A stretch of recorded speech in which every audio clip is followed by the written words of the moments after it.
전능하사 천지를 만드신 하나님 아버지를 내가 믿사오며 그 외아들 우리 주 예수 그리스도를 믿사오니 이는 성령으로 잉태하사 동정녀 마리아에게 나시고 본디오 빌라도에게 고난을 받으사 십자가에 못 박혀 죽으시고 장사한 지 사흘 만에 죽은 자 가운데서 다시 살아나시며 하늘에 오르사 전능하신 하나님 우편에 앉아 계시다가 저리로서 산 자와 죽은 자를 심판하러 오시리라. 성령을 믿사오며 거룩한 공예와 성도가 서로 교통하는 것과 죄를 사해 주시는 것과 몸이 다시 사는 것과 영원히 사는 것을 믿사옵나이다. 아멘. 시간 찬송가 528장 찬송하시겠습니다.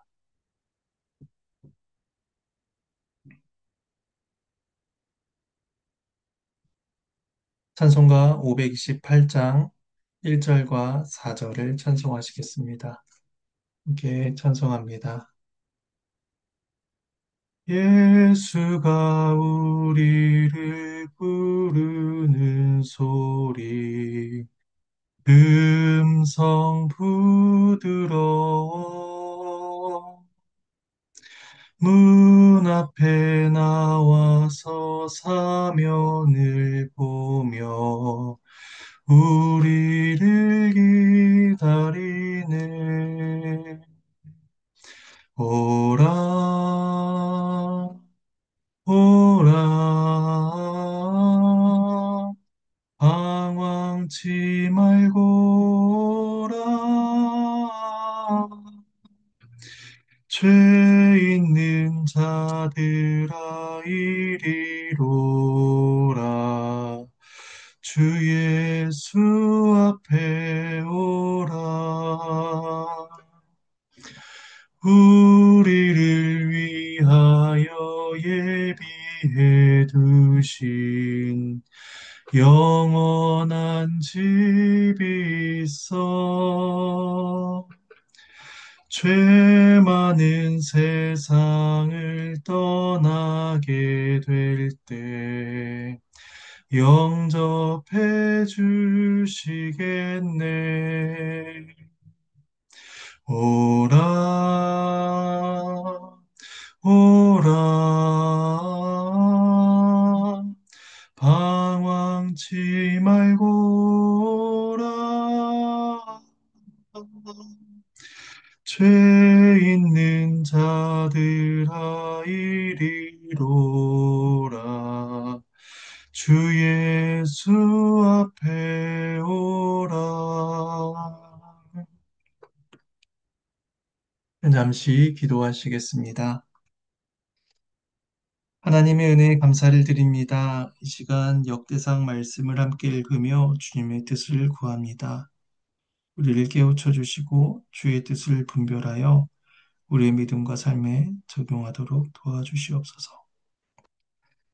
감사드리며 모든 말씀 예수님의 이름으로 기도합니다.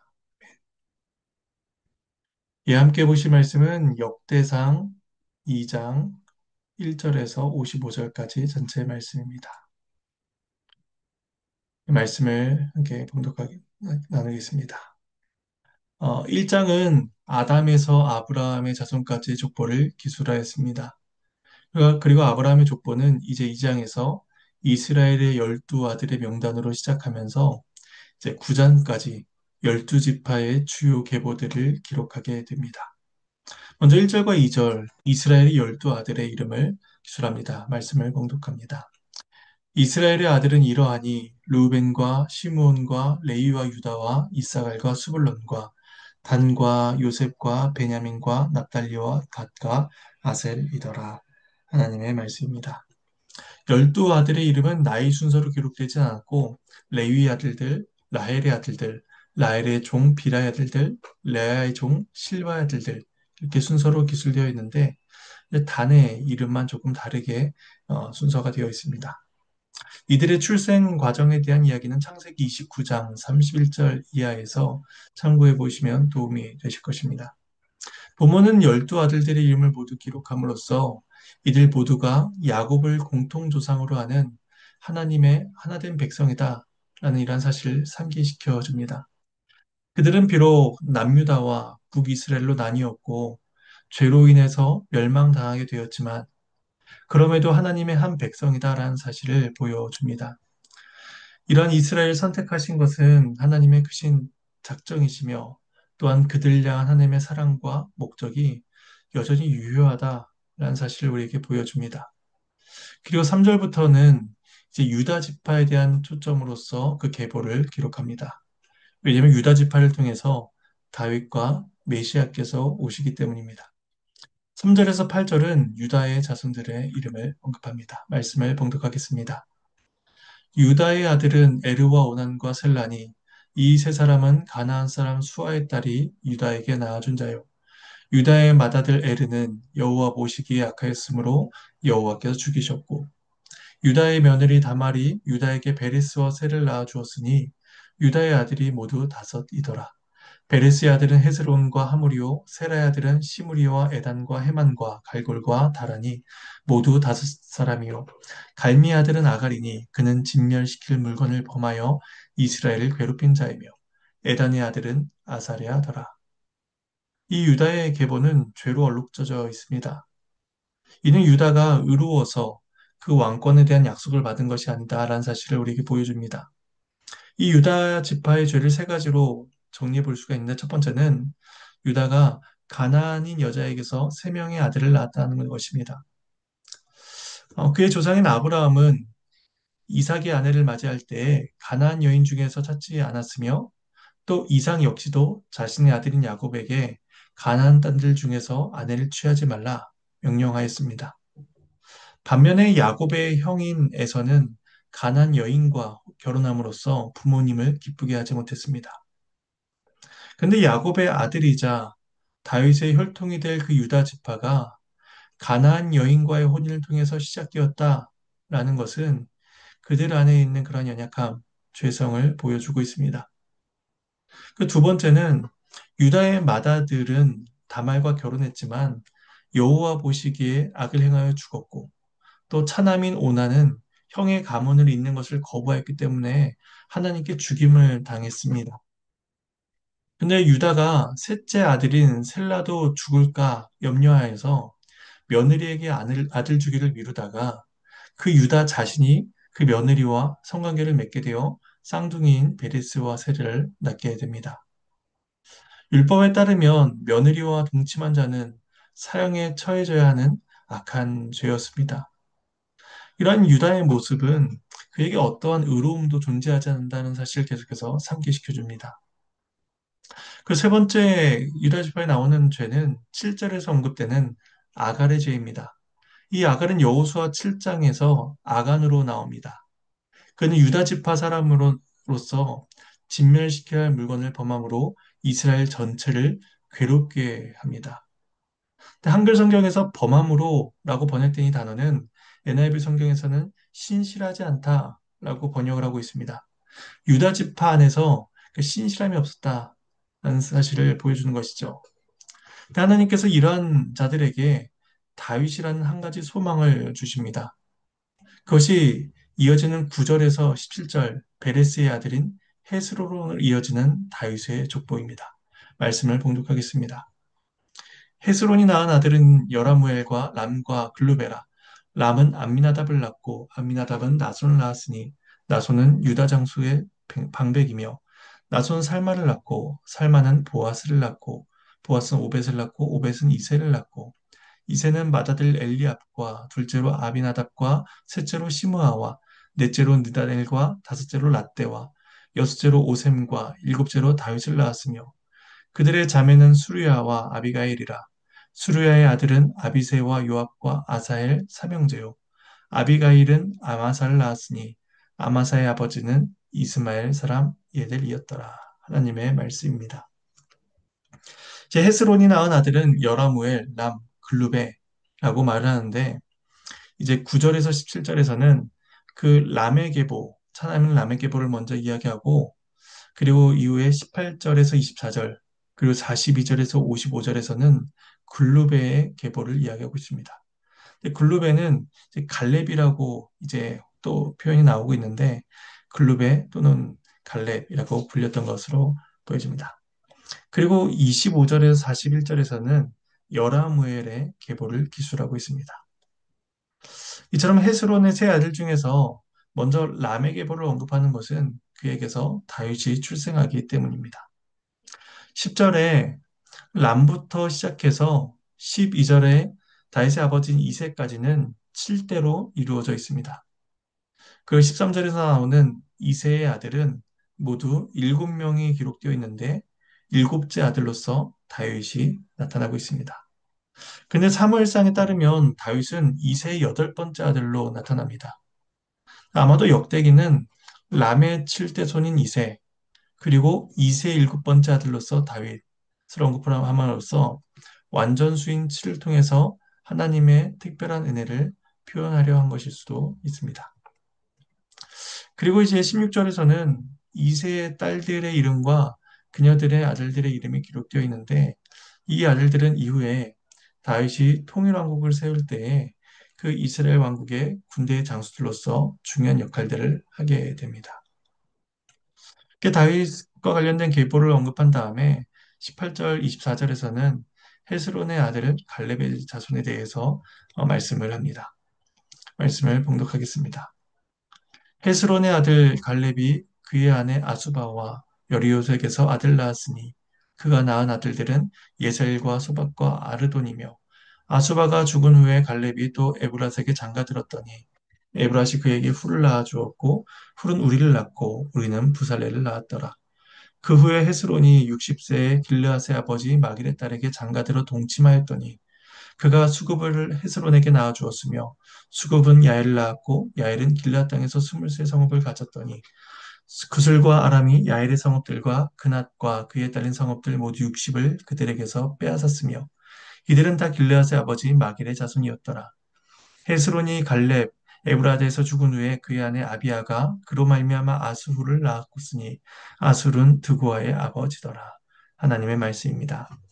갈렙은 에브랏과 혼인함으로써 훌을 낳게 되는데 이 훌은 출애굽기 17장에서 아말렉과 싸울 때에 모세의 손을 든 사람으로 추정이 됩니다.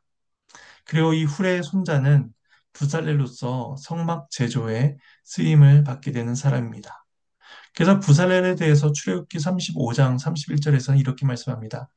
하나님의 영을 그에게 충만하게 하여 지혜와 총명과 지식으로 여러 가지 일을 하게 하셨다. 본문에서 이 부살렐을 언급하고 있는 까닭은 성전의 전신이 되는 성막을 만든 인물이 다윗과 같은 유다 지파를 통해서 이제 세워졌다라는 것입니다. 그리고 그 부살렐이 만든 놋제단은 이제 이후에 솔로몬이 지은 성전에서도 여전히 사용되게 됩니다. 그래서 역대하 1장 5절에서는 그 부분을 언급합니다. 옛적에 훌의 손자 우리의 아들 부살렐이 지은 놋제단은 여호와의 장막 앞에 있더라. 솔로몬이 회중과 더불어 나아가서 라고 말합니다. 이처럼 부살렐은 성전과 유다 지파를 연결해 주면서 다윗 지파, 다윗을 통한 그 은혜의 중요성을 한층 더 강조해 주고 있다라고 볼 수가 있습니다. 그리고 21절 이하는 유다 자손과 길르앗 족속의 유대를 보여줍니다. 헤스로는 길르앗의 아버지인 마길의 딸에게 장가를 들어 자손을 낳게 되는데 그 중에 야일은 요단 동편 길르앗에서 23개의 성읍을 소유하게 되었다라는 것입니다. 유다 지파는 요단의 서편에 자리를 잡게 됐는데 그 유다의 후손인 야일이 요단의 건너편 동편에 가서 23개의 성읍을 소유했다라는 것은 유다 지파의 영향력이 요단 동편에까지 상당히 미쳤다라는 것을 짐작하게 합니다. 그리고 23절에서는 구슬과 아람이 야일의 땅을 빼앗은 것으로 되어 있는데 문법적으로 볼 때 주어를 야일로 볼 수도 있습니다. 이렇게 본다면 어, 야일이 이제 숨을 남은 성읍들을 이렇게 빼앗았다라는 것이죠. 그래서 일부 번역본들은 야일이 구슬과 아람에게서 성읍 60을 빼앗았다라고 이렇게 반대로 번역하기도 합니다. 그렇다면 야일의 세력은 약해진 것이 아니라 더 강해졌다라고 볼 수가 있는 것이죠. 하나님께서는 유다 지파에 대한 특별한 복을 베푸셨고 이러한 기록은 바벨론 포로에서 돌아온 공동체의 대부분을 차지했던 유다 지파로 하여금 이스라엘의 재건 활동을 고무시키는 그런 역할을 하게 만들었을 것입니다. 그리고 25절에서 41절은 헤스론의 아들 여라무엘의 자손에 대해서 말씀을 합니다. 말씀을 봉독하겠습니다. 헤스론의 맏아들 여라무엘의 아들은 맏아들 람과 그 다음 브나와 오렌과 오셈과 아이야이며 여라무엘이 다른 아내가 있었으니 이름은 아다라라. 그는 오남의 어머니더라. 여라무엘의 맏아들 람의 아들은 마하스와 야민과 에게리요. 오남의 아들들은 삼매와 야다요. 삼매의 아들은 나답과 아비술이며 아비술의 아내 이름은 아비하일이라. 아비하일이 아반과 몰릿을 그에게 낳아 주었으며 나답의 아들들은 셀렛과 아빠임이라. 셀렛은 아들이 없어 죽었고 아빠임의 아들은 이시오, 이시의 아들은 세산이요, 세산의 아들은 알레요. 삼매의 아들 아우 야다의 아들들은 예델과 요나단이라. 예델은 아들이 없어 죽었고 요나단의 아들들은 벨렉과 사사라. 여라무엘의 자손은 이러하며 세산은 아들이 없고 딸뿐이라 그에게 야라라 하는 애굽종이 있으므로 세산이 딸을 그 종 야라에게 주어 아내를 삼게 하였더니 그가 그로 말미암아 아떼를 낳고 아떼는 나단을 낳고 나단은 사밧을 낳고 사밧은 에블라를 낳고 에블라는 오벳을 낳고 오벳은 예후를 낳고 예후는 아사랴를 낳고 아사랴는 헬레스를 낳고 헬레스는 엘르아사를 낳고 엘르아사는 시스메를 낳고 시스메는 살롬을 낳고 살롬은 여가야를 낳고 여가면은 엘리사마를 낳았더라. 하나님의 말씀입니다. 여기서 눈여겨볼 구절은 34절에서 나타난 내용입니다. 세산에게 야르하라 하는 애굽종이 있어서 세산이 딸을 그 종 야르에게 주어 아내를 삼게 했다라는 것입니다. 그 애굽인 종이 결혼을 통해서 유다의 계보에 포함되게 된 것입니다. 그리고 그 애굽인 사람이 낳은 자손이 13대에 걸쳐서 유다 족보에 기록되게 됩니다. 이런 내용은 과거 아브라함에게 주셨던 너의 후손이 별과 같이 많게 되리라 하셨던 그 약속이 이루어지고 있음을 보여줍니다. 다윗의 계보를 통해 세워지고 있는 그 나라는 궁극적으로 유대인과 이방인들로 구성되어 있는 하나님의 나라를 우리에게 소망하게 합니다. 그래서 42절에서 55절 마지막 단락은 다시 헤스론의 아들 갈렙의 자손에 대해서 말씀을 합니다. 말씀을 봉독하겠습니다. 여러모엘의 아우 갈렙의 아들 곧 맏아들은 메사이니 십의 아버지요 그 아들은 마르사니 헤브론의 아버지이며 헤브론의 아들들은 고라와 다부아와 레긴과 세마라. 세마는 라함을 낳았으니 라함은 요르그함의 아버지이며 레김은 삼매를 낳고 삼매 아들은 마온이라 마온은 벳술의 아버지이며 갈렙의 소실 에바는 하란과 모사와 가세스를 낳고 하란은 가세스를 낳았으며 야대의 아들은 레김과 요단과 게산과 벨렉과 에바와 사압이며 갈렙의 소실 마아가는 세벨과 디르 하나를 낳았고 또 만만나의 아버지 사압을 낳았고 또 막베나와 기부아의 아버지 스와를 낳았으며 갈렙의 딸은 악사더라. 갈렙의 자손 곧 에브라데의 맏아들 훌의 아들은 이러하니 기럇 여아림의 아버지 소발과 베들레헴의 아버지 살마와 백가델의 아버지 하렙이라. 기럇 여아림의 아버지 소발의 자손은 하로에와 문후의 사람의 절반이니 기럇 여아림 족속들은 이델 종족과 붓 종족과 수맛 종족과 미스라 종족이라. 이로 말미암아 소라와 에사엘 두 종족이 나왔으며 살마의 자손들은 베들레헴과 느도바 족속과 아라롯벳 요압과 마나핫 종족의 절반과 소라 종족과 야베스에 살던 서기관 종족 곧 디랏 종족과 심원 종족과 스간 종족이니 이는 다 레갑 가문의 조상 함맛에게서 나온 겐 종족이더라. 하나님의 말씀입니다. 하나님께 감사합니다. 이 단락에서는 갈렙의 그 후손들에 대해서 추가적으로 언급을 합니다. 근데 여기에서 언급되는 이름은 사람만을 가리키는 것이 아니라 동시에 이스라엘 성읍들을 가리킨다고도 볼 수 있습니다. 그래서 42절에 보시면 10, 마레사, 헤브론이 나오고 43절에 답부아, 45절에 마온, 벳술 이런 사람의 이름들이 나오는데 이 이름들은 여호수아서 15장에서 유다의 마을들로 나타나고 있습니다. 그래서 학자들은 본문에서 언급된 이 갈렙의 후손들이 그 각 지역을 다스리는 그런 지도자의 역할을 했을 것이다라고 추정합니다. 그리고 지명과 관련해서 생각해 볼 수 있는 또 다른 구절은 50절에 나오는 기럇 여아림의 아버지, 그리고 51절에 나오는 베들레헴의 아버지라는 표현입니다. 기럇 여아림은 다윗이 언약궤를 예루살렘으로 옮기기까지 언약궤가 보관된 장소로서 하나님의 특별한 은혜를 누린 장소입니다. 그리고 베들레헴의 경우에는 미가서 5장 2절에서 메시아의 출생지로 예언된 장소이기도 합니다. 이 두 지명은 다윗과 긴밀히 연결된 장소로서 유다 지파의 계보에 언급되고 있는 것입니다. 그래서 이어지는 3장부터는 이제 다윗의 계보에 대해서 기술하는 것을 보게 될 것입니다. 이제 말씀을 정리해 보겠습니다. 성전은 무너지고 다윗에게 약속된 왕권은 사라진 것처럼 보여집니다. 그리고 이스라엘은 크게 약화되었습니다. 하지만 이 유다 지파의 계보를 통해서 하나님께서는 여전히 자신의 백성들을 기억하시며 아브라함에게 주신 언약을 신실하게 이루어가고 계신다라는 사실을 보여줍니다. 그리고 그 이유는 그 이스라엘의 탁월함, 유다 지파의 탁월함 때문이 아니라 하나님의 주권적이고 은혜로운 계획이 있었기 때문이다라는 사실입니다. 유다 지파에서 나타난 모습들은 의로움, 선함, 공로와는 전혀 무관해 보입니다. 오히려 정반대의 모습입니다. 그들은 악하며 죄인들이었습니다. 오늘 본문 역대상 2장 3절에서 여호와 보시기에 악하였으므로 라는 표현이 나오고 있는데 이 표현은 역대기에서 처음으로 나오는 악에 대한 언급입니다. 하지만 이러한 여호와 보시기에 악하였다라는 이 표현은 유다 계보에서 나타나는 수많은 왕들에 대한 평가로서 나타나게 될 것입니다. 이처럼 유다 계보에는 죄가 가득하지만 죄가 관영한 그곳에 그리스도를 통한 하나님의 은혜가 베풀어진다라는 사실을 우리는 보게 될 것입니다. 우리는 우리의 인생을 가득 채우고 있는 죄와 실패들을 바라보게 됩니다.